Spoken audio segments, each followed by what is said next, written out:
With COVID-19 under control in South Africa, health workers are putting the spotlight back on the country's first pandemic, HIV. The community of Soshanguve, north of Pretoria, is considered a hotspot for the disease.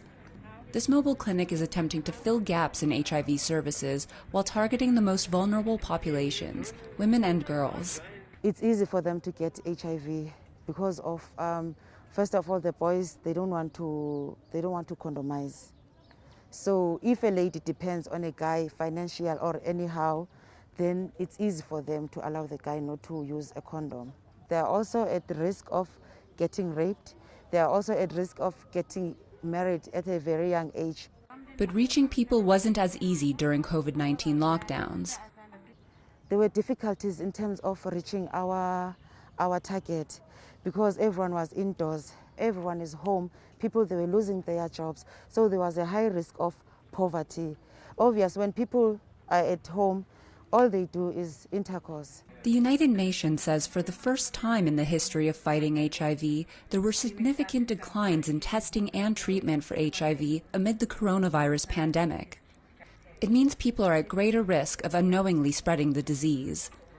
Health workers say it's too early to quantify any increases in HIV spread. But they say factors like increases in teen pregnancy, gender-based violence, and school dropouts are cause for concern. I'm worried about HIV rising again because of COVID, I'm worried about poverty going up. I'm worried about a whole lot of things, unemployment, because COVID has affected our lives in so many aspects. The setback could reverse years of progress and cost lives. UNAIDS predicts that the world could face 7.7 million deaths, AIDS deaths, over the next 10 years. And 4.7 million of those deaths will occur in Africa. If we make the needed investments and achieve the 2025 targets, we could save the lives of 2.7 million people. Despite the economic impact of COVID-19, Eva Kiwango says many international groups like the Global Fund have upheld HIV funding, allowing countries to continue pursuing targets.